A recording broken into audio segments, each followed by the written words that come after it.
Hi there, I'm Ryan Gupta and this is 5 Minute Theology. Today we will talk about how to read and study the Bible. Now this process of reading, studying and interpreting the Bible is called hermeneutics. The word hermeneutics simply means the art and science of interpreting the Bible. So why is hermeneutics important? Here are a few facts that shows us why hermeneutics is important. Number one, you have to remember when you are reading the Bible, there is a time gap.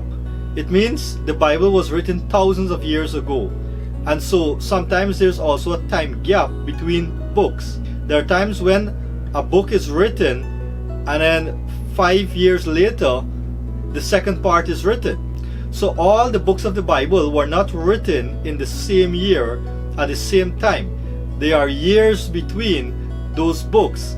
So taking time gap into consideration is very important in good interpretation of the Bible because things change over time. Number two, there's a geographical gap. All the events of the Bible did not take place in one city. So there are times when something takes place in one city and something else takes place in another city. So the geographical gap is also very important because that will deal with culture and so on. Not everything was the same in one part of the biblical world. Number three, the cultural gap. And this one is very important. We have to understand that we are not living in the culture of the Bible. We are not living in the culture of that day. 2,000 years after Jesus died on the cross, it's a different culture. And so sometimes we have to remember that when we are reading something in the Bible, we have to take their culture into perspective. You cannot impose the Bible's culture on modern day culture. And so sometimes we try to do what they did in a cultural sense. But we have to remember that there's a cultural gap between now and when the Bible was written, when the Old Testament was written thousands of years ago. And so things were different, a different culture in the world. Number four, the language gap. We also have to remember that the Old Testament was written in Hebrew and the New Testament was written in Greek. And so definition of words would have changed over the years. And so we have to take the language gap into consideration. So when we are studying the Bible, we should remember these facts. Now let me give you the first principle for biblical interpretation. The first principle of biblical interpretation is this. Principle one, the Bible is both descriptive and prescriptive. You have to keep that in mind. That simply means that there are verses in the Bible that is describing something but not prescribing that we do that thing.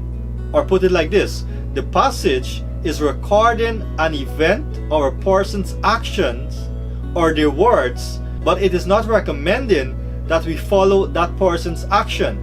The Bible is just recording what they did. So that's descriptive. It's not prescribing that we do it. Let's look at one example. Let's look at 1 Kings 11:3. It reads, "He had 700 wives of royal birth and 300 concubines, and his wife led him astray." Now, when you read that, you may say, well, the Bible said that Solomon had 700 wives, and so the Bible is approving it. The Bible is telling us that we can do so as well. But this passage is a descriptive passage. It's not a prescriptive passage. This passage recorded what Solomon did. It's not recommending that we do it because the Bible is also a historical book. So in passages like these, we apply the hermeneutical principle of prescriptive and descriptive.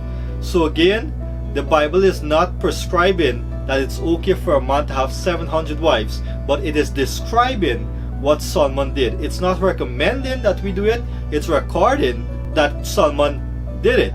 So it's very important to know when a passage is descriptive and when it's prescriptive in nature. In our next video, we will talk about another principle of Bible interpretation. Now you may ask, why did Solomon have so many wives? So let me throw in a little bonus here. if you take the cultural gap into consideration, this has to do with the culture of that day. It doesn't mean that it was right. But in those days, when two nations would make a covenant, one king would marry the daughter of another king. So that passage here is telling us that Solomon, he came into covenant with all these foreign nations, and that was the way you signed a contract.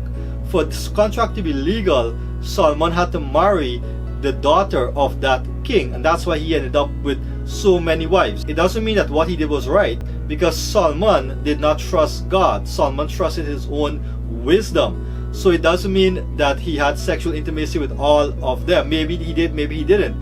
But the purpose for marrying so many was to sign the contract, or that's the way you would sign a contract.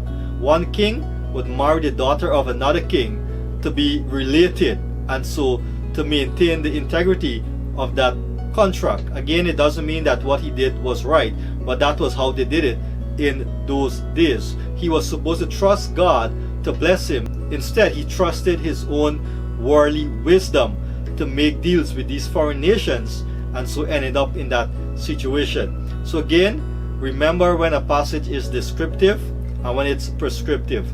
Now, I would also recommend that you read books that will help you to understand these principles in a greater way.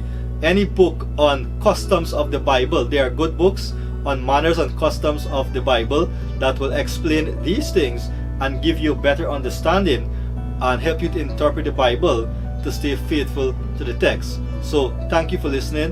God bless you.